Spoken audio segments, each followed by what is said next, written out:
Welcome to e-learning academy. So students, today we will going to discuss about the chapter number 6, that is the superposition of wave. Okay students, तो आज हम लोग पूरा complete discussion करेंगे superposition of wave. ठीक है, आप लोग वीडियो में लास्ट एंड तक जरूर बने रहना. ठीक है, आप लोगों को सब कुछ बहुत ही इजी वे में समझ में आएगा. तो मास्टर बोर्ड सिलेबस की बात करें, आप देख रहे हैं लेक्चर नंबर 1. ठीक है, और ये मेरा पर्सनल इंस्टा आईडी, आप लोग मुझे यहाँ फॉलो कर सकते हो. और ये टेलीग्राम चैनल आईडी है ना. टेलीग्राम चैनल यहाँ पे डिस्क्रिप्शन लिंक आप लोगों को वीडियो डिस्क्रिप्शन लिंक में आपको मिल जाएगा. Okay students, so now next बात करते हैं, चैप्टर स्टार्ट कर लेते हैं स्टूडेंट्स. तो आप लोग स्क्रीन पे ध्यान से देखते रहना. ठीक है, बहुत ईजी चैप्टर है, मस्त मज़ा आएगा आप लोग को. तो स्टूडेंट्स यहाँ पे हम लोग देखने वाले chapter number 6, that is the superposition of wave. Okay students, तो यहाँ पे थिकनेस थोड़ा इंक्रीज़ कर लेता हूँ मैं. ओके, थिकनेस इंक्रीज़ करने से थोड़ा सही दिखेगा. ओके स्टूडेंट्स, तो सबसे पहले आप लोग को मैं एम्पलीट्यूड और वेवलेंथ क्या होता है थोड़ा बेसिक वे में बता देता हूँ, ताकि आप लोग अच्छे समझ पाएंगे. ओके स्टूडेंट्स, तो आप लोग स्क्रीन पे ध्यान से देखना. ठीक है, फॉर एग्जांपल यहाँ पे एक इस टाइप से मैंने फिक्स किया हुआ है. ठीक है, यहाँ से इस टाइप से वेव मूव कर रहा है. ओके स्टूडेंट्स, यहाँ पे देखो ये वेव जा रहा है, ये फटाफट इस टाइप से वेव मूव कर रहा है. समझ में आ रहा है.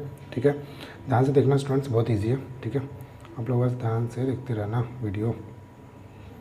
ओके, सो नेक्स्ट देखो स्टूडेंट्स, यहाँ पे जो आप लोग को दिख रहा है ना, ये दिख रहा है, ये बीच वाला डिस्टेंस जो कि सबसे मैक्सिमम होगा, है ना. देखो ये जो वेव है ना, छोटा बड़ा तो टुरा हुआ है, बट ये नॉर्मली सब इक्वल साइज का वेव ऐसा मान के चलेंगे. ओके, देखो स्टूडेंट्स, दिख रहा है आप लोगों को सभी, है ना. देखो जब यहाँ से लेकर यहाँ तक एक वेव कंप्लीट करता है ना, यहाँ तक एक वेव कंप्लीट करता है, जिसको हम लोग बोलते हैं 1 साइकिल कंप्लीट हो रहा है ना. देखो ये जो मिल रहा है ना आप लोग को बीच में, ये जो डिस्टेंस मिल रहा है, इसे हम लोग क्या बोलते हैं, मैक्सिमम डिस्प्लेसमेंट है ना. ये क्या मिला यहाँ पे, maximum displacement. So maximum displacement जहाँ पे हमको मिलता है उसको हम लोग क्या बोलते हैं, एम्पलीट्यूड. समझ में आ रहा है कि नहीं. तो मैक्सिमम डिस्प्लेसमेंट जहाँ पे हमको मिलेगा उसको हम लोग क्या बोलते हैं, एम्पलीट्यूड. समझ में आ रहा है कि नहीं स्टूडेंट्स. देखो अगर आप बोलोगे ना कि सर यहाँ पे भी तो एम्पलीट्यूड है ना, यहाँ पे भी तो एम्पलीट्यूड है, यहाँ पे भी स्टूडेंट्स एम्पलीट्यूड है, नो डाउट एम्पलीट्यूड वहाँ पे भी, बट हम लोग उसी को एम्पलीट्यूड बोलेंगे जहाँ पे हमको मैक्सिमम डिस्प्लेसमेंट मिलेगा. समझ में आ रहा है, जहाँ पे हमको मैक्सिमम डिस्प्लेसमेंट मिलेगा. सो डेफिनेशन क्या हो सकता है एम्पलीट्यूड का, the maximum displacement of particle, the maximum displacement of particle from its mean position है ना, ये मीन पोजीशन है, the maximum displacement of particle from its mean position. So it is known as a amplitude. Okay, और देखो यहाँ पे भी कुछ पॉइंट्स लिखे हुए हैं, उसको भी आप लोगों को एक्सप्लेन कर देता हूँ. ठीक है, यहाँ पे से वापस कलर सेलेक्ट कर लेते हैं. ओके, देखते हैं स्टूडेंट्स, यहाँ पे क्या दिया हुआ है, amplitude of A wave motion is the largest displacement of a particle of a medium through which wave is propagating from its raised position. Okay, so largest जो यहाँ पे मीडियम है, उससे लार्जेस्ट जो पार्टिकल का मोशन है, displacement है, उसी को हम लोग क्या बोल रहे हैं, एम्पलीट्यूड, है ना. वही यहाँ पे थोड़ा अलग वे में लिखा हुआ है. ओके स्टूडेंट्स, नेक्स्ट जो यहाँ पे कंसेप्ट निकल के आता है कि वेवलेंथ क्या होता है ना. सो वेवलेंथ इज़ नथिंग बट कुछ बड़ा चीज़ नहीं है स्टूडेंट्स. देखो ये जब 1 साइकिल कंप्लीट करेगा ना, इसके बीच का डिस्टेंस को हम लोग लैम्डा से डिनोट करते हैं, इसी को हम लोग क्या बोलते हैं, वेवलेंथ. समझ में आ रहा है, इसी को हम लोग क्या बोलते हैं, wavelength. So wavelength is nothing but the distance between 2 successive particles, है ना, ये पार्टिकल्स है, which are in the same state of vibration, है ना. तो वाइब्रेशन जो पार्टिकल का जो वाइब्रेशन है सेम स्टेट में अगर हो रहा है तो उसको हम लोग क्या बोलेंगे, वेवलेंथ. उसको हम लोग क्या बोलेंगे, wavelength. Okay students, I hope आप लोग समझ पा रहे होंगे, है ना. आई होप सभी को समझ में आ गया रहेगा कि एम्पलीट्यूड और वेवलेंथ क्या हो रहा है. ओके स्टूडेंट्स, यहाँ पे थोड़ा सा और आपको बेसिक बता देता हूँ, जो कि हम 11th स्टैंडर्ड में पढ़ते हैं. ठीक है, देखो स्टूडेंट्स, ये जब ये टाइप का वेव कंप्लीट करेगा ना, इस टाइप का वेव कंप्लीट करेगा, तो यहाँ पे जो वेव कंप्लीट कर रहा है, सो कुछ ना कुछ टाइम लगेगा. क्लियर, टाइम तो लगने वाला भाई, है ना. तो जो टाइम लगेगा उसको हम लोग बोलेंगे it is nothing but the capital T and time period. समझ में आ रहा है कि नहीं. तो टाइम पीरियड क्या होता है, the wave complete by 1 vibration 1 cycle is known as a time period. The time taken by particle to complete the time taken by particle to complete 1 wave or 1 vibration is known as a time period. Okay, अब देखो जब ये wave generate करेगा, है ना, जब ये wave generate करेगा तो क्या यहाँ पे कुछ ना कुछ फ्रीक्वेंसी जनरेट करेगा भाई, है ना. तो यस, एब्सोल्युटली फ्रीक्वेंसी जनरेट करेगा. So frequency is nothing but the reciprocal of time period. Frequency is nothing but the reciprocal of time period. Okay, so यहाँ पे मैंने आपको फ्रीक्वेंसी बता दिया. ओके, देखो स्टूडेंट्स, इस टाइप से जब वेव मूव करता होगा ना, तो वहाँ पे कुछ ना कुछ उसको वेलोसिटी होगा, है ना. तो यहाँ पे जो velocity, it is nothing but the velocity v, और इसका जो फॉर्मूला हमको मिलता है v इक्वल्स टू क्या मिलता है, n इंटू लैम्डा. राइट है कि नहीं, राइट स्टूडेंट्स, ये हम लोग 11th में पढ़ते आ रहे हैं. ओके, तो आई होप स्टूडेंट्स आप लोगों ने बेसिक यहाँ पे समझ लिया होगा, है ना। तो आगे मूव करते हैं, है ना, ज़्यादा टाइम वेस्ट करते नहीं, आगे मूव करते हैं फटाफट। ओके, नेक्स्ट देखो क्वेश्चन यहाँ पे लिखा हुआ स्टूडेंट्स कि व्हाट हैपन, है ना, क्वेश्चन का लिखा है what happen when the wave propagates, है ना। तो देखो स्टूडेंट्स, जब वेव प्रोपोगेशन स्टार्ट करेगा प्रोपोगेशन करना, प्रोपोगेशन का मीनिंग क्या होता है, देखो ये समझ लो ना, ये वेव है ना, ये वेव था, वेव जब इस डायरेक्शन में मूव कर रहा है ना, मतलब मीन्स क्या कर रहा है, प्रोपोगेट कर रहा है ना, आगे जा रहा है प्रोपोगेट कर रहा है, आगे जा रहा है प्रोपोगेट कर रहा है, समझ में आ रहा है स्टूडेंट्स, इसी को हम लोग बोलते हैं वेव प्रोपोगेशन। ओके, यहाँ पे लिखा हुआ है क्या answer, when a wave propagates it produces disturbance और oscillation in the medium which results into transfer of energy. Okay, तो यहाँ पे क्या होता है, एनर्जी का ट्रांसफर होता है। ध्यान से सुनना स्टूडेंट्स, इसके बाद ध्यान से सुनना, है ना। देखो जब वेव इस टाइप से मूव करता है ना, यहाँ पे जितने भी पार्टिकल्स होंगे ना, एन नंबर ऑफ पार्टिकल्स इस एक्सिस में प्रेजेंट होंगे। कितने पार्टिकल्स होंगे, एन नंबर ऑफ पार्टिकल्स, समझ में आ रहा है स्टूडेंट्स, ठीक है।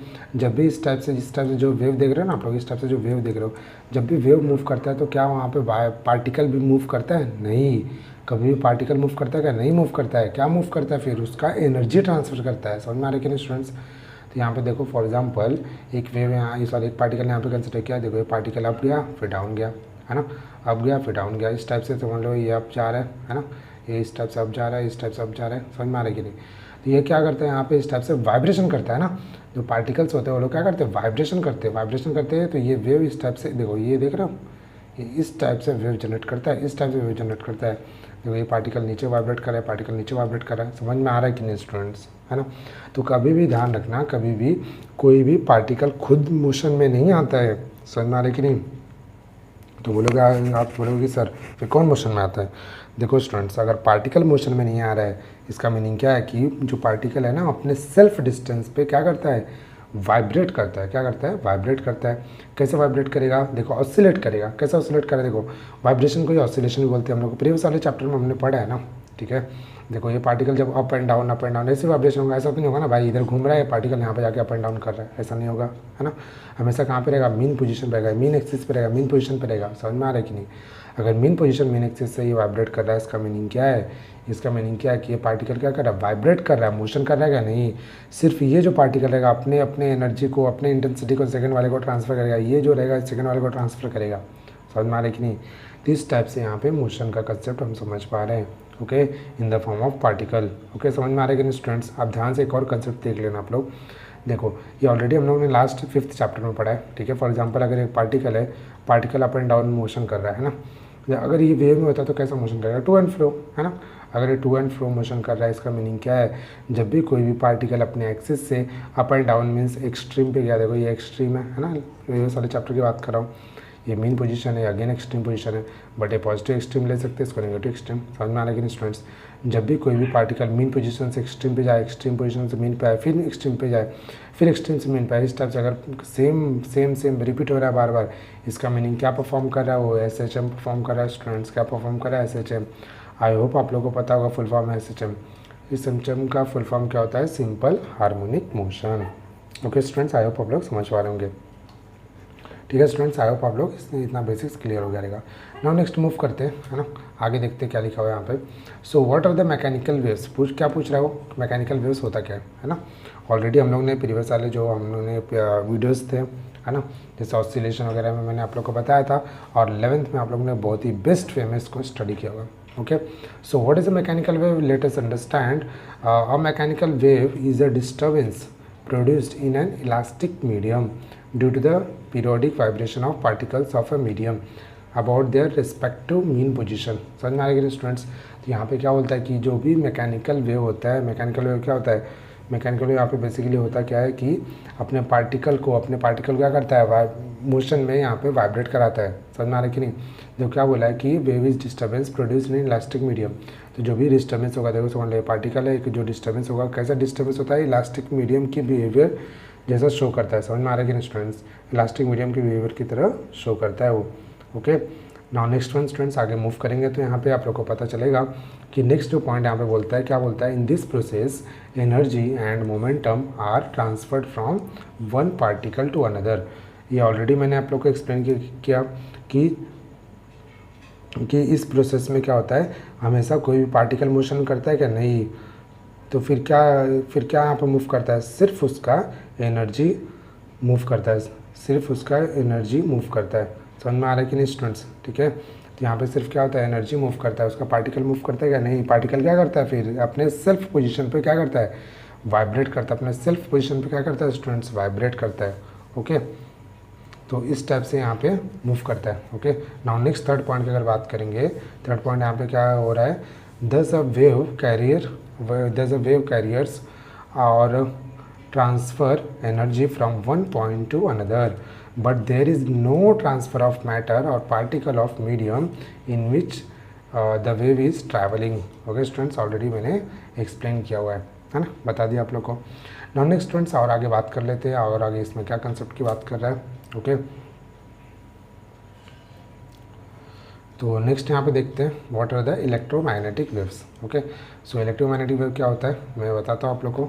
ठीक है, तो यहाँ पे waves which do not require material medium for their propagation are called as the electromagnetic wave. ठीक है, तो ऐसा वेव जो कि प्रोड्यूस होने के लिए कोई भी इलेक्ट्रोमैग्नेटिक, जिसको प्रोड्यूस होने के लिए कोई भी मीडियम का रिक्वायरमेंट नहीं हो, उस टाइप के वेव को हम लोग क्या बोलते हैं, उस टाइप के वेव को हम लोग क्या बोलते हैं, इलेक्ट्रोमैग्नेटिक वेव। उस टाइप के वेव को हम लोग क्या बोलते हैं, इलेक्ट्रोमैग्नेटिक वेव। ओके, समझ में आ रहा है कि नहीं स्टूडेंट्स, है ना? आई होप आप लोग इस चीज़ को प्रॉपर वे में समझ पा रहे होंगे। ठीक है, नेक्स्ट स्टूडेंट्स आगे हम लोग मूव करते हैं। ठीक है,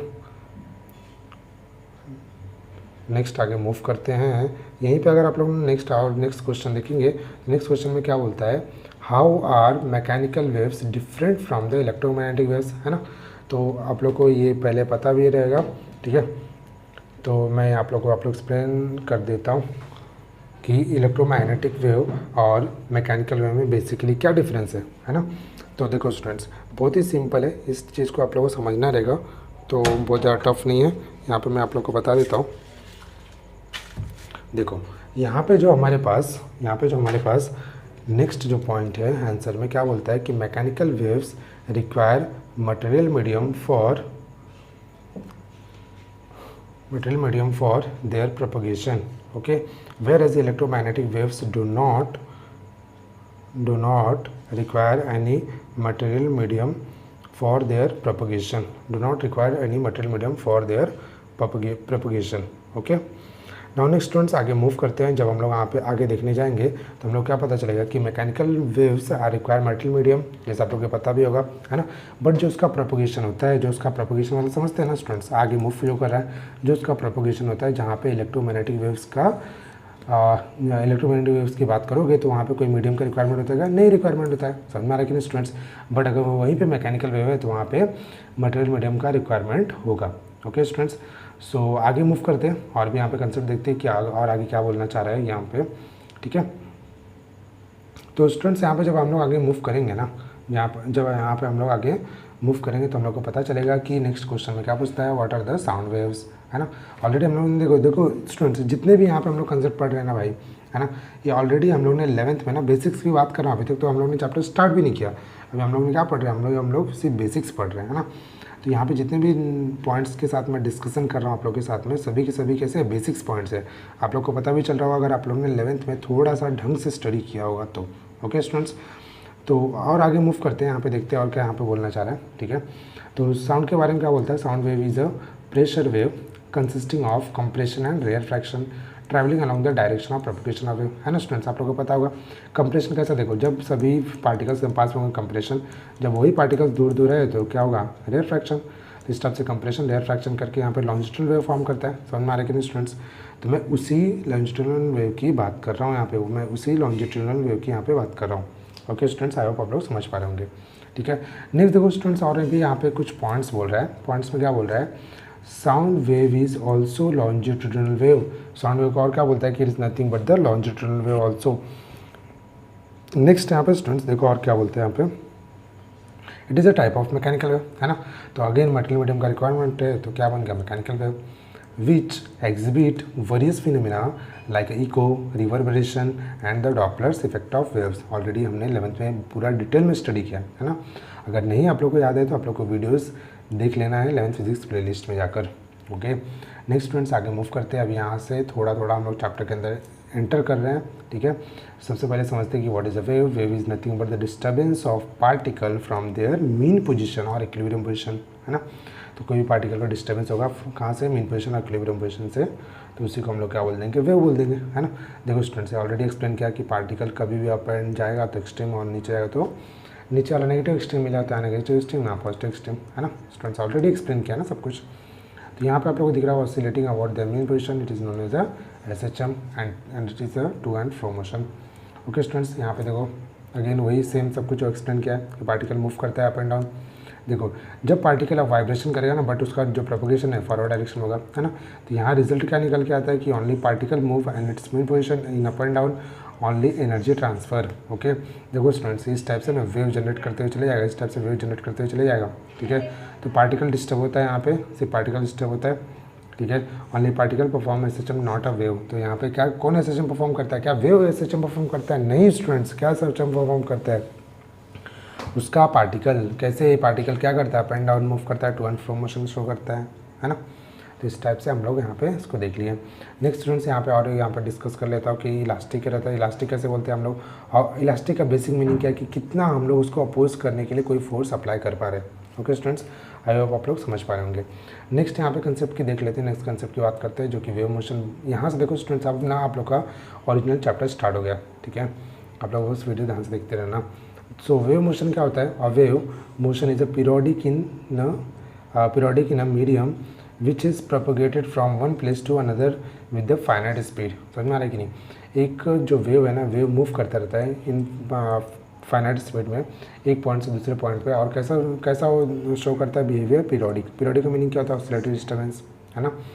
तो वन प्लेस से अनदर प्लेस पे इस टाइप से मूवमेंट करेगा तो उसको हम लोग बोलेंगे वेव मोशन, ठीक है।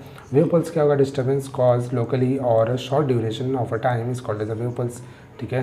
देखो स्टूडेंट्स, ये जो वाटर वेव है ना, वाटर वेव का इस टाइप से यहाँ पे पार्टिकल रहेगा, इस टाइप से देखो ये अप एंड डाउन होता है ना। तो यहाँ पे क्या करें, एनर्जी ट्रांसफर करेगा, फिर ये भी अप एंड डाउन होगा, फिर एनर्जी ट्रांसफर करेगा, धीरे धीरे इंटेंसिटी क्या होगा, आगे डिक्रीज होते चले जाएगा। बट ये जो देख रहे हो ना, ये इसी को हम लोग बोलते हैं पल्स। समझ में आ रहे स्टूडेंट्स, इसी को हम लोग क्या बोलते हैं, पल्स बोलते हैं। ओके नाउ नेक्स्ट मूव करते हैं स्टूडेंट्स, नेक्स्ट यहाँ पे आगे मूव करते हैं। तो यहाँ पे आप लोग को पता चलेगा कि और भी यहाँ पे क्या कंसेप्ट है अपने पास, ठीक है। तो यहाँ पे स्टूडेंट्स आप लोग ध्यान से स्क्रीन पे देखते रहेंगे, ठीक है। टाइम पीरियड क्या होता है, टाइम पीरियड ऑलरेडी एक्सप्लेन किया। Time taken by complete one wave and frequency is number of vibration per second and velocity distance travelled by wave upon time, है ना। ऑलरेडी ये सब एक्सप्लेन कर दिया मैंने, ओके। नेक्स्ट स्टूडेंट्स यहाँ पे बात कर लेते हैं कि प्रोग्रेसिव वेव क्या होता है ना। देखो स्टूडेंट्स, प्रोग्रेसिव वेव यहाँ पे बात करने के पहले जस्ट पहले मैं आप लोगों को कुछ और पॉइंट्स यहाँ पे बताना चाहता हूँ कि वेव कितने टाइप्स के होते हैं, है ना। तो जहाँ मैं यहाँ पे स्पेस ढूंढ रहा हूँ एक्चुअल में कि कितने टाइप्स के वेव होते हैं, आप लोग को बता दूँ ताकि आप लोग को थोड़ा सा और यहाँ पे इन्फॉर्मेशन मिल जाए। ओके चलो यहीं पे मैं बता देता हूँ। देखो तो स्टूडेंट्स यहाँ पे ना कुछ टाइप्स के वेव होते हैं जो कि मैं यहाँ पे ऐसा मैकेनिकल नॉन मैकेनिकल ऐसा मैं सेग्रीगेट नहीं कर रहा हूँ, ठीक है। पूरा यहाँ पे मैं आप लोगों को एक साथ में बता रहा हूँ, समझ में आएगा स्टूडेंट्स, ठीक है। वेव कितने टाइप्स के एग्जांपल हो सकते हैं, वाटर वेव एग्जांपल है ना, वाटर वेव एग्जांपल है। और कौन सा एग्जांपल है, साउंड वेव है। समझ में आ रहा है कि नहीं? साउंड वेव में ही हम लोग को 2 और 3 टाइप के अलग अलग वेव मिलते हैं। साउंड वेव में क्या मिलेगा, मैकेनिकल वेव, सेकंड क्या मिलता है, non mechanical wave, and third one क्या मिलता है, प्रोग्रेसिव वेव। थर्ड वन यहाँ पे क्या मिलेगा, progressive wave. Okay next, progressive wave का बेसिक मीनिंग क्या है यहाँ पे कि प्रोग्रेसिव वेव ऐसा वेव प्रोग्रेसिव वेव रहेगा कि जो कोई भी एक पार्टिकल्स को नेक्स्ट वाले पार्टिकल में वेव के फॉर्म में मूव कराता रहे, ठीक है। नेक्स्ट इसमें और जो वेव के टाइप्स है इसमें सबसे पहले मैं और एक यहाँ पे एक्सप्लेन करता हूँ कि लाइट वेव, है ना। Light wave is nothing but the type of wave. And next one है मैकेनिकल वेव को और यहाँ पे एलाबोरेट करेंगे तो मैकेनिकल वेव में हम लोग को क्या मिलेगा कि मैकेनिकल वेव में किसका रिक्वायरमेंट है, कोई भी मीडियम का रिक्वायरमेंट है ना। कोई मीडियम अगर हम लोग को वेव प्रोड्यूस करने के लिए रिक्वायरमेंट हो रहा है तो इसका मीनिंग क्या है कि वो कौन से टाइप का वेव है, mechanical wave, okay. And next one है इलेक्ट्रोमैग्नेटिक वेव, ऑलरेडी सब कुछ मैंने एक्सप्लेन किया हुआ है आप लोग को, ठीक है। नेक्स्ट स्टूडेंट्स आगे मूव करते हैं, ठीक है। नेक्स्ट यहाँ पे जो कंसेप्ट है अपने पास प्रोग्रेसिव वेव। प्रोग्रेसिव वेव के लिए मैंने यहाँ पे एक वाटर वेव का यहाँ पे डायग्राम लिया हुआ है, ठीक है। आप लोग स्क्रीन पे ध्यान से देखना। देखो यहाँ पे जब इस टाइप से मूव करता है, ये देखो दिख रहा है आप, तो यहाँ पे मैं कलर चेंज कर देता हूँ ताकि आप लोग को प्रॉपर में दिखे यहाँ पे, ठीक है। तो यहाँ पे स्टूडेंट्स देखेंगे, देखो ये इस टाइप से यहाँ पे वेव मूव करेगा, ये डाउनवर्ड जाएगा फिर अपवर्ड आएगा, फिर डाउनवर्ड जाएगा फिर अपवर्ड आएगा, इस टाइप से वेव यहाँ पे मूव करता है, ठीक है। तो यहाँ पे डायग्राम प्रॉपर नहीं दिख रहा आप लोग को, आई होप आप लोग इस चीज़ को समझ पा रहे होंगे, ठीक है। देखो इस टाइप से यहाँ पे क्या होता है, हर एक पार्टिकल, जितने भी पार्टिकल्स रहेंगे सभी पार्टिकल्स यहाँ पे अप एंड डाउन इस टाइप से मूवमेंट शो करेंगे, इस टाइप से मूवमेंट शो करेंगे। समझ में आ रहा है कि नहीं स्टूडेंट्स? ठीक है, तो यहाँ पे इस टाइप से इसने वेव मोशन किया, इस टाइप से वेव मोशन किया, और साथ ही साथ और यहाँ पे देखोगे तो ये क्या कर रहा है, सर्कुलर फॉर्म में भी इस टाइप से मोशन कर रहा है, सर्कुलर फॉर्म में भी इस टाइप से मोशन कर रहा है। ओके, इस टाइप से मोशन कर रहा है। इसका मीनिंग क्या है कि यहाँ पे जो सर्कुलर फॉर्म में मोशन कर रहा है और ये वेव के फॉर्म में मोशन कर रहा है, ये देखो वाटर वेव एक टाइप का एग्जाम्पल, ऐसा एग्जाम्पल है कि जो कि यहाँ पे ट्रांसवर्स वेव है ना, transverse wave and longitudinal wave दोनों को भी फॉलो करता है, transverse wave and longitudinal wave दोनों को भी फॉलो करता है। ट्रांसवर्स वेव क्या होता है कि जब भी वेव मूव करेगा फॉरवर्ड डायरेक्शन में, देखो ये जो पार्टिकल है ना यहाँ पे स्टोन जो हमने फेंका, तो ये देखो ये अप एंड डाउन इस टाइप से वाइब्रेशन हो रहा है, सेकंड को पास किया अप एंड डाउन वाइब्रेशन हो रहा है, फिर सेकंड को पास किया फिर अप एंड डाउन वाइब्रेशन हो रहा है। ठीक है, इसका मीनिंग क्या है कि जो वेव मूव कर रहा है परपेंडिकुलर है, किसके परपेंडिकुलर, वाइब्रेशन के परपेंडिकुलर है। तो यहाँ पे जो हमारे पास वेव मिल रहा है कौन सा वेव है, ट्रांसवर्स वेव है ना। लॉन्जिट्यूडल वेव में क्या रहेगा कि जब भी मोशन होगा, जब भी पार्टिकल का मोशन होगा वो कैसा होना चाहिए, वाइब्रेशन के पैरेलल होना चाहिए। देखो ये जो मूव हो रहा है ना फॉरवर्ड डायरेक्शन में, क्या है, पैरेलल है। समझ में आ रहा है कि नहीं? तो water wave is nothing but the type of example for both transverse and longitudinal wave. Okay students, now next आगे मूव करते हैं। तो आई होप आप लोग समझ गए रहेंगे कि यहाँ पे ट्रांसवर्स और लॉन्जिट्यूडल वेव किस टाइप से यहाँ पिक्चर में आता है। ठीक है, प्रोग्रेसिव वेव का बेसिक यहाँ पे मैं आप लोग को आगे डेफिनेशन भी बताऊँगा, बट उसके जस्ट पहले यहाँ पे डेफिनेशन भी देख लेते हैं, थोड़ा प्रॉपर में आप लोग को अच्छे समझ में आना चाहिए। ठीक है, so progressive wave is nothing but the, यहाँ पे डेफिनेशन की बात करते हैं अगर हम लोग, तो देखो प्रोग्रेसिव वेव क्या रहेगा, a wave in which, progressive wave क्या होगा, a wave in which the disturbance produced ठीक है। तो आगे मैं पॉइंट्स रीड कर देता हूँ, आप लोग लिख लेना अगर आप नोट्स बना रहे हो तो। The a wave in which the disturbance produced in a medium travels in a given direction continuously without any damping and obstruction from one particle to another is a progressive wave or traveling wave। ठीक है, देखो यहाँ पे क्या होता है, आगे movement continuous होना चाहिए, इस टाइप से मूवमेंट कंटिन्यूस होना चाहिए विदाउट एनी ऑब्स्ट्रक्शन, तो बिना किसी ऑब्स्ट्रक्शन के, बिना किसी रुकावट के इस टाइप से कंटिन्यूस मोशन होना चाहिए। अगर इस टाइप से कंटिन्यूस मोशन हो रहा है विदाउट डैम्पिंग, तो इस टाइप के वेव को हम लोग क्या बोल सकते हैं, प्रोग्रेसिव वेव। और प्रोग्रेसिव वेव को और हम लोग कौन सा वेव बोलते हैं, प्रोग्रेसिव वेव का और एक। तो स्टूडेंट्स यहाँ पे आगे मूव करते हैं। ठीक है, आप लोग अगर इसका डेफिनेशन, प्रोग्रेसिव का डेफिनेशन नहीं लिखे हो तो वीडियो को पीछे बैक करके फिर से इसका डेफिनेशन लिख लेंगे। ओके, सो नेक्स्ट आगे मूव करते हैं। यहाँ पे नेक्स्ट अपने पास है properties of progressive wave. Okay, तो स्टूडेंट्स यहाँ पे वन बाय वन पूरे प्रॉपर्टीज़ समझते हैं, किस टाइप से हमें प्रॉपर्टीज़ गिवन है। ठीक है, so properties of progressive most important है for this year board exam. First point यहाँ पे, each particle in a medium executes the same type of vibration. ठीक है, अगर अपने पास कोई भी पार्टिकल है, इसमें हर एक पार्टिकल कैसे मोशन करेगा, सेम टाइप का मोशन, हर एक पार्टिकल कैसे मोशन करने वाला है, सेम टाइप के। अगर सेम टाइप का मोशन मीन्स उसका जो ये डिस्टेंस है, सेम डिस्टेंस मिल रहा है, इसका मीनिंग क्या है कि वहाँ पे कैसा वाइब्रेशन हो रहा है, सेम टाइप का वाइब्रेशन हो रहा है। ठीक है, नेक्स्ट आगे क्या बोलते हैं, particles vibrate about their mean position performing the simple harmonic motion. देखो अगर सभी पोजीशन पे सभी पार्टिकल्स सेम टाइप का डिस्टेंस, सेम टाइप का लेंथ, एम्पलीट्यूड यहाँ पे शो करता है, इसका मीनिंग क्या है कि ये जो परफॉर्मेंस है, ये इस परफॉर्मेंस को हम लोग क्या बोलेंगे, it is nothing but the SHM। Okay, next second point क्या बोलता है, all vibrating particles of a medium have the same amplitude, period and the frequency. ठीक है, तो देखो प्रोग्रेसिव का सेकंड प्रॉपर्टी क्या है कि एम्पलीट्यूड सेम होना चाहिए, पीरियड सेम होना चाहिए और फ्रीक्वेंसी सेम होना चाहिए। Okay, now next one third point क्या बोलता है, द फेज का मीनिंग क्या है, the state of vibration of a particle changes from one particle to another particle. ठीक है, देखो जितने भी पार्टिकल्स है, फॉर एग्जांपल अगेन यहाँ पर डायग्राम ड्रॉ करता हूँ। ठीक है, जितने भी पार्टिकल्स रहेंगे सभी पार्टिकल्स एक दूसरे को क्या करेंगे, यहाँ पे एनर्जी ट्रांसफर करेंगे। ठीक है, एक दूसरे को क्या करेंगे, यहाँ पे एनर्जी ट्रांसफर करेंगे, और वाइब्रेशन कैसा होगा, अप एंड डाउन इस टाइप से वाइब्रेशन होगा। ठीक है, अप एंड डाउन वाइब्रेशन हो रहा है मीन्स हर एक पार्टिकल किस फेज में है, मीन्स वाइब्रेशन के अंडर में है कि रेस्ट पोजिशन पे, इस टाइप के हम लोग, इस टाइप के कंसेप्ट को हम लोग क्या बोलते हैं, phase. Okay, next fourth point क्या है अपने पास, no particle remains permanently at rest. ठीक है, तो कोई भी पार्टिकल हमेशा, मीन्स ऐसा नहीं होगा कि कोई भी पार्टिकल हमेशा के लिए क्या रहेगा, रेस्ट कंडीशन पर रह जाएगा। ठीक है, हर एक पार्टिकल क्या करते हैं, वाइब्रेट होते हैं, बट कोई पार्टिकल कुछ टाइम के लिए थोड़ा रेस्ट पे आता है। ठीक है, तो कुछ ही टाइम के लिए रहेगा, मिनिमम क्या रहेगा, छोटे से सर्टेन अमाउंट ऑफ टाइम के लिए वहाँ पे बनेगा, बट वो भी क्या रहता है, थोड़े टाइम में मोशन में आ जाता है। ठीक है, इसलिए हम लोग क्या बोलते हैं कि कोई भी पार्टिकल परमानेंटली रेस्ट पे कंडीशन पे नहीं होता है। नेक्स्ट यहाँ पे each particles comes to the rest momentarily momentarily का मीनिंग आई होप आप लोग समझते रहेंगे, ठीक है। नेक्स्ट यहाँ पे अपने पास पॉइंट है while at the extreme position of vibration, okay. Now next move करते हैं हम फिफ्थ प्रॉपर्टीज़ पे, जो कि मोस्ट इंपॉर्टेंट प्रॉपर्टी है। The particles attain maximum velocity when they pass through their mean position, okay। now next one, जब particle का wave इस टाइप से मूव करेगा, इस टाइप से वेव मूव करेगा, ठीक है। तो जब कोई भी पार्टिकल इस टाइप से वेव मूव करेगा तो कभी भी अगर वो पार्टिकल अपने मीन पोजीशन पे अगर इस टाइप से, देखो ये मीन पोजीशन है ना, आप लोगों को पता होगा, मीन पोजीशन पे अगर आके अटैच करेगा, है ना, मीन पोजीशन पे आके अटैच करेगा तो जहाँ वहाँ पर जो वेलोसिटी मिलेगा उसको, वो वेलोसिटी कैसा मिलने वाला है, मैक्सिमम वेलोसिटी मिलेगा, ठीक है। उस पॉइंट पे जो वेलोसिटी मिलेगा वो कैसा मिलेगा, मैक्सिमम वेलोसिटी मिलेगा। सो नाउ नेक्स्ट प्रॉपर्टीज़ की बात करते हैं। During the propagation of wave energy is transferred along the wave, ठीक है। ये ऑलरेडी आप लोगों को पता है कि जब भी पार्टिकल मूव करेगा, जब भी प्रोपोगेशन होगा वेव का, तो हमेशा जो एनर्जी ट्रांसफ़र करेगा वो हमेशा वेव के अलॉन्ग स्टेप से एनर्जी ट्रांसफ़र करता है, okay. Now next one, seventh property यहाँ पे क्या बोलता है, the wave propagates through the medium which is certain velocity, this velocity depends upon the properties of medium, okay. देखो जितने भी वेव रहेंगे सभी वेव को यहाँ पे कुछ ना कुछ वेलोसिटीज़ मिलेंगे। वो वेलोसिटी जो यहाँ पे मिलता है वो हमेशा किस पर डिपेंड करेगा, मीडियम पर डिपेंड करेगा। अगर मीडियम कोई सॉलिड ज़्यादा होगा या फिर ज़्यादा हैवी रहेगा तो वहाँ पे उस कंडीशन पे क्या होने वाला है कि वाइब्रेशन हमको उतना नहीं मिल पाएगा जितना हमको कोई भी लाइट मीडियम में वाइब्रेशन मिलेगा, समझ में आ रहा है कि नहीं। तो इसका मीनिंग क्या है कि हमारे पास जो प्रोपोगेशन होगा वेव का, उसका स्पीड क्या होगा, डिक्रीज़ हो जाएगा, कम हो जाएगा स्पीड। अगर स्पीड कम हो जाएगा इसका मीनिंग क्या है कि कोई भी वेलोसिटी हमेशा मीडियम पे डिपेंड करेगा, ओके। नाउ एट्थ प्रॉपर्टी यहाँ पे क्या बोलता है, progressive are of two types, first one क्या है, ट्रांसवर्स वेव, सेकेंड वन क्या है, लॉन्जिट्यूडनल वेव, है ना। तो दो टाइप के प्रॉपर्टीज़ होते हैं। ट्रांसवर्स प्रोग्रेसिव वेव दो टाइप्स के होते हैं, ट्रांसवर्स वेव होता है एक और दूसरा क्या होता है, लॉन्जिट्यूडनल वेव। तो ट्रांसवर्स वेव क्या होता है, ऑलरेडी मैंने आप लोगों को बताया कि जब भी कोई भी वाइब्रेशन होगा, तो vibration is perpendicular to the wave of propagation.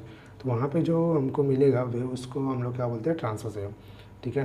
Transverse wave हमेशा crest and trough alternate form करेगा, तभी हम लोग बोलेंगे ये क्या बन रहा है, transverse wave, okay. Longitudinal wave की अगर बात करते हैं तो लॉन्जिट्यूडनल वेव में क्या बनेगा हमारे पास कि जो वाइब्रेशन होगा, है ना, वाइब्रेशन क्या रहेगा, पैरेलल रहेगा, किसके पैरेलल रहेगा, direction of propagation of wave के।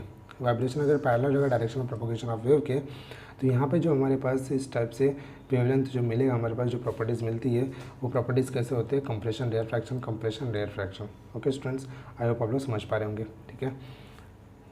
नाउ नेक्स्ट यहाँ पे नेक्स्ट प्रॉपर्टीज़ की बात कर लेते हैं, that is property number 9। In a transverse wave, the vibration of a particle are perpendicular to the direction of propagation of wave and produces crest and trough in their medium of travel. In longitudinal wave, the vibration of particles produces compression and rare fraction along the direction of propagation of wave. Okay, already मैंने अभी just explain किया है ना students, I hope आप लोग उसको याद रखेंगे। नेक्स्ट यहाँ पे नेक्स्ट कंसेप्ट की बात करते हैं, ठीक है। नेक्स्ट प्रॉपर्टीज़ बात करते हैं, that is 10th one properties, ठीक है। Both the transverse as well as longitudinal mechanical waves can propagate through the solids but only longitudinal wave can propagate through the fluids, okay। Mechanical wave देखो, मैं यहाँ पे mechanical wave solid और fluid दोनों में भी पास होने के चांसेस होते हैं, ठीक है। बट जो लॉन्जिट्यूडनल वेव रहेगा, जो लॉन्जिट्यूडनल वेव होगा सिर्फ फ्लूइड्स में पास करेगा, ओके। नेक्स्ट वन से यहाँ पे कुछ यहाँ पे मैंने इक्वेशंस लिखे हैं, ठीक है। तो इक्वेशन आप लोग को डायरेक्ट फॉर्म में पढ़ लेना है, यहाँ पे कोई डेरिवेशन नहीं है आप लोग को, ठीक है। So y is a function of x and t, ठीक है। तो function of x minus v t बन गया, जो कि इलास्टिक मीडियम का एप्लीकेबल होता है। अगर इसी को यहाँ पे स्टार्टिंग में हम लोग ए और साइन से मल्टीप्लाई करते हैं तो किसके लिए एप्लीकेबल हो जाएगा, एस एच एम के लिए, okay students. Now next concept की बात करते हैं, दैट इज नेक्स्ट टॉपिक है रिफ्लेक्शन ऑफ वेव। तो समझते हैं कि रिफ्लेक्शन ऑफ वेव बेसिकली होता क्या है, when a progressive wave travelling through a medium reaches at the interface separating two media, okay. तो देखो जब भी कोई भी प्रोग्रेसिव वेव ट्रैवल करता है किसी भी मीडियम में, ठीक है, तो वहाँ पे इंटरफेस कैसे होगा, दो मीडियम के फॉर्म में अलग अलग इंटरफेस होगा, समझते हैं एक के बाद एक। पहले यहाँ पे कुछ पॉइंट्स देख लेते हैं। Certain part of a wave energy comes back in the same medium. Reflection is a phenomena in which the sound wave travelling, okay. देखो यहाँ पे अगर फिक्स है, वेव ऐसे मूव कर रहा है तो किसी भी एक फिक्स पोजीशन पे जाएगा और वहीं से क्या होगा, बैक भी होगा, समझ में आ रहा है कि इस टाइप से बैक भी होगा। तो रिफ्लेक्शन इसलिए क्या बोले यहाँ पे, reflection phenomena is a sound wave travelling from one medium to another come back in the original medium with a slightly different intensity at an energy, okay, देखो फॉरवर्ड डायरेक्शन में जा रहा है तो यहाँ पे हमारे पास इंटेंसिटी डिफरेंट होगा, जब बैकवर्ड आएगा तो इंटेंसिटी डिफरेंट होगा। समझ में आ रहा है कि नहीं स्टूडेंट्स? तो इस टाइप के कंसेप्ट को हम लोग बोलते हैं रिफ्लेक्शन ऑफ वेव। तो यहाँ पे हम लोग कुछ एग्जांपल देखने वाले हैं, ठीक है, जो कि बहुत ही प्रॉपर में रहेगा। आप लोग बस वीडियो ध्यान से देखते रहेंगे। देखो स्टूडेंट्स, यहाँ पे फॉर एग्जांपल यहाँ से हमारे पास वेव मूव करना स्टार्ट कर रहा है फॉरवर्ड डायरेक्शन में, ठीक है। यहाँ पे क्या जनरेट किया उसने? क्रेस्ट जनरेट किया, और जैसे फिक्स पोजीशन पे गया, रिजिड सपोर्ट पे गया, तो यहाँ पे देखो स्टूडेंट, जैसे वो क्रेस्ट रिजिड सपोर्ट पे जाएगा, जब वहाँ से बाहर निकलेगा ना, जब बाहर निकलेगा तो नीचे क्या बनेगा? ट्रफ बनाएगा, देखो है ना, ये बाहर निकल के क्या बनाया इसने? ट्रफ बनाया। तो कोई भी क्रेस्ट अगर रिजिड सपोर्ट पे जाके अटैच होता है, रिफ्लेक्ट होगा, तो वहाँ से रिफ्लेक्ट होने के बाद जो उसका डायरेक्शन होगा क्या हो जाएगा? यहाँ पे वेरी कर जाएगा। समझ में आ रहा है कि नहीं? अगर डायरेक्शन वेरी कर गया, इसका मीनिंग क्या है कि यहाँ पे हम लोग ने जो कंसेप्ट पढ़ा वहाँ पे जो फर्स्ट एग्जांपल देखा, यहाँ पे होता क्या है बेसिकली कि कोई भी अगर वेव क्रेस्ट के फॉर्म में जाएगा तो ट्रफ बनाएगा, और ट्रफ के फॉर्म में जा रहा है तो क्रेस्ट बना रहा है, ठीक है। तो यहाँ पे जितने भी एग्जांपल्स हम लोग ले रहे हैं, सभी एग्जांपल्स कैसे होने वाले हैं? अपने मन से यहाँ पे एग्जांपल लिया हुआ है, कोई भी यहाँ पे मीन्स कैसा कोई यहाँ पे फिक्स नहीं है, ठीक है। आप लोग जैसे चाहिए उस टाइप के यहाँ पे एग्जांपल ले सकते हैं। तो यहाँ पे कुछ कंक्लूजन पॉइंट है, उसको देख लेते हैं। फर्स्ट कंक्लूजन यहाँ पे क्या है कि यहाँ पे जो अप्लाई हो रहा है, देखो यहाँ पे एक्शन हो रहा है और उसका अपोजिट क्या मिल रहा है? उसका रिएक्शन मिल रहा है। तो यहाँ पे क्या मिल रहा है हमको? Every action is equal and opposite reaction, okay. तो यहाँ पे अगर नेक्स्ट कंसेप्ट की बात करते हैं तो यहाँ पे क्या बोलता है कि it is nothing but the application of third law of motion. Third law of motion क्या होता है? Every action is equal and opposite reaction, ठीक है। नेक्स्ट यहाँ पे क्या है? क्रेस्ट रिफ्लेक्ट हो रहा है ट्रफ में, और ट्रफ रिफ्लेक्ट हो रहा है क्रेस्ट में, ऑलरेडी मैंने बताया, ठीक है। When transverse wave reflected from the rigid support, the crest is reflected the trough and vice versa, ठीक है। अगर ट्रांसवर्स वेव की बात करेंगे तो इस टाइप से हमको कंसेप्ट मिलेंगे। नेक्स्ट एग्जांपल की अगर हम लोग बात करते हैं तो अपने पास जो नेक्स्ट एग्जांपल है यहाँ पे देखो, अगर स्टूडेंट्स यहाँ पे अगर ना क्रेस्ट अगर इनसाइड मूव करता है ना, डायरेक्शन इस साइड मूव कर रहा है, और क्रेस्ट यहाँ पे मूव करता है, तो देखो यहाँ पे क्या कंसेप्ट आते हैं। सबसे पहले तो यहाँ पे देखो हम लोगों ने क्या किया? रिंग अटैच किया हुआ है, ठीक है। देखो जैसे हम लोग यहाँ से एक बार इसको क्रेस्ट फॉर्म करके इनसाइड भेजेंगे ना, तो ये रिंग क्या होगा? फट से ऊपर जाएगा, फिर से डाउन आएगा, ठीक है। जैसे हम लोग रस्सी को कैसे फेंकते हैं, रस्सी को ऐसे करते हैं ना, तो उस टाइप से यहाँ पे होगा, रिंग ऊपर जाएगा और फिर से नीचे आएगा। बट जैसे ऊपर जाके नीचे आएगा ना, तो फिर से क्या बना देगा? क्रेस्ट बना देगा। समझ में आ रहा है कि नहीं? अगर ये ट्रफ में जाता होगा तो फिर से क्या बना देगा? ट्रफ बना देगा। तो इस टाइप के जो हमारे पास रिंग, अगर हम लोग यहाँ पे एग्जांपल लेते हैं रिंग के फॉर्म में, तो क्रेस्ट बनाएगा, ट्रफ बनाएगा, ओके। तो ये सेकंड एग्जांपल हमने कंसिडर कर लिया। यहाँ पे अपने पास कंक्लूजन क्या मिलता है कि when a crest reaches point B, ये पॉइंट बी बना है यहाँ पे, है ना, it pulls string upward and the pulls the string to move upward, okay. Wave is seen to be reflected back at a crest, there is a no change in a phase, ठीक है। तो यहाँ पे हम लोग क्या बोल सकते हैं कि कोई भी फेज में चेंज नहीं आया है, okay. Now students next example की बात करते हैं, एग्जांपल नंबर 3। और यहाँ पे जो अपने पास एग्जांपल मिल रहा है, एग्जांपल बेसिकली दो केसेस के फॉर्म में बना हुआ है। सबसे पहले यहाँ पे हम लोग बात करते हैं कि यहाँ पे देखो ये इस टाइप से क्रेस्ट फॉर्म करते हुए यहाँ पे चले जा रहा है, ये स्ट्रिंग है, जो कि कैसा स्ट्रिंग कंसिडर किया हम लोगों ने? Heavy string, okay. नेक्स्ट जो अपने पास नेक्स्ट आउटसाइड में जो एक स्ट्रिंग मिल रहा है, उसको मैं डिफरेंट कलर से यहाँ पे बता देता हूँ आप लोग को, ठीक है। तो कलर यहाँ पे ले लेते हैं ग्रीन, ओके। देखो स्टूडेंट्स, जो यहाँ पे नेक्स्ट स्ट्रिंग मिल रहा है हमको, ये नेक्स्ट वाला स्ट्रिंग है, ये क्या हमारे पास है? लाइट स्ट्रिंग है, ठीक है। लाइट स्ट्रिंग अगर हैवी स्ट्रिंग के साथ यहाँ पे मीट करेगा, मीट करने के बाद देखो दोनों भी स्ट्रिंग अपने अपने जैसे मीट करेंगे, मीटिंग करने के बाद यहाँ पे एक स्ट्रिंग अपने दूसरे रास्ते में चलेगा और अपना स्ट्रिंग अपने रास्ते में चलेगा, मतलब दोनों भी स्ट्रिंग अपने अपने रास्ते में यहाँ से मूव कर जाते हैं। बट देखो जब लाइट स्ट्रिंग इसके पास आया था तो उसके पास कोई भी क्रेस्ट, कोई भी ट्रफ नहीं था। बट जैसे वो लोग ने यहाँ पे मीटिंग किया, मीटिंग करने के बाद देखो कंप्रेशन फॉर्म करेगा या फिर ट्रफ एंड ट्रफ फॉर्म करेगा, ठीक है। नेक्स्ट कंसेप्ट में अगर यहाँ पे ध्यान से देखते हैं, देखो अब जो हैवी स्ट्रिंग है ना, जो यहाँ पे हैवी स्ट्रिंग था, हैवी स्ट्रिंग है लाइट स्ट्रिंग, देखो अब लाइट स्ट्रिंग में क्या हुआ जनरेट? यहाँ पे क्रेस्ट जनरेट हुआ। बट हैवी स्ट्रिंग में क्रेस्ट जनरेट किया कि नहीं? हैवी स्ट्रिंग में फिर क्या हुआ? यहाँ पे हैवी स्ट्रिंग में कुछ नहीं हुआ, heavy string as it is जैसे हम लोगों ने पढ़ा था, same as it is initial position पे है वो, ठीक है। मीन्स इसके अंदर कोई भी क्रेस्ट नहीं है, कोई भी ट्रफ नहीं होती। फिर से अगेन दोनों ने मीटिंग किया यहाँ पे, जैसे दोनों भी वेव ने मीटिंग किया उसके बाद दोनों वेव अपने अपने डायरेक्शन में चले गए, ठीक है। बट यहाँ पे इसको क्रेस्ट मिल रहा है, यहाँ पे इसको कैसे कंडीशन मिल रहा है? ट्रफ मिल रहा है। समझ में आ रहा है कि स्टूडेंट्स? तो यहाँ पे अलग अलग फॉर्म में हम लोगों को क्रेस्ट एंड ट्रफ यहाँ पे कंसेप्ट के फॉर्म में दिखता है, ओके। नेक्स्ट यहाँ पे स्टूडेंट्स कंक्लूजन की अगर बात करते हैं तो कुछ कंक्लूजन यहाँ पे भी अपने पास है कि जब भी क्रेस्ट ट्रैवल करेगा, crest travelling from heavy string gets reflected और crest from light string, okay. Next क्या बोलता है? When it travels from denser to rare medium it causes to be reflected as a crest और crest. समझ में आ रही कि नहीं?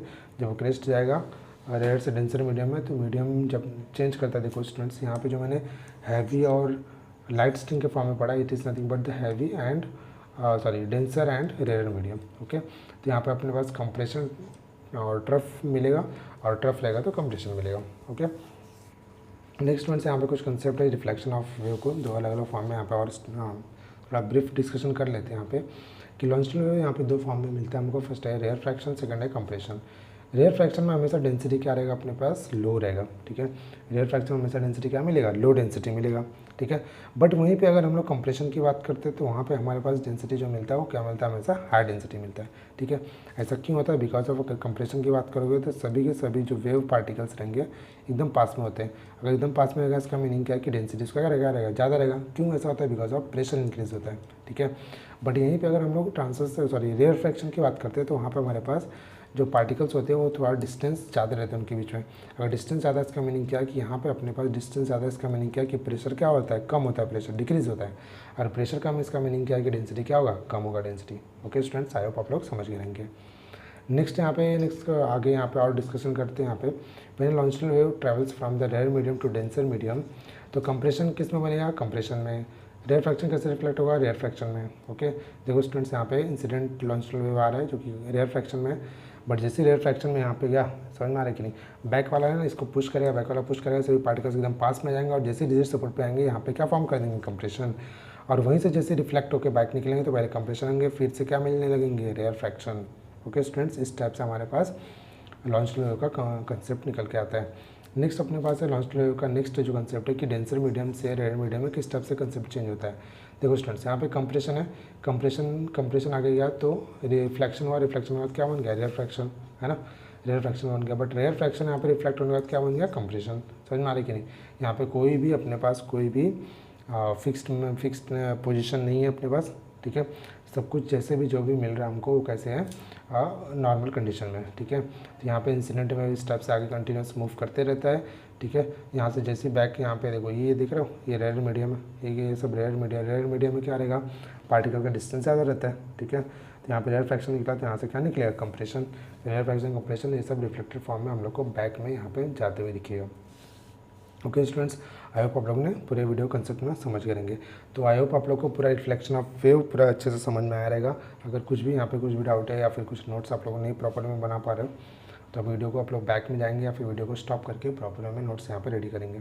ठीक है स्टूडेंट्स, सो आई होप आप लोग को वीडियो पूरा अच्छे से समझ में आया रहेगा। ठीक है, अगर यहाँ पर अगेन आप लोग को मैं बता देता हूँ कि यहाँ पर टेलीग्राम चैनल का आपको लिंक वीडियो के डिस्क्रिप्शन में मिलेगा, वहाँ पर आप लोग टेलीग्राम चैनल ज्वाइन कर सकते हो। ठीक है, यहाँ पे मेरा पर्सनल इंस्टा आईडी आप लोग मुझे यहाँ पर फॉलो कर सकते हो। So thank you and bye bye everybody, take care.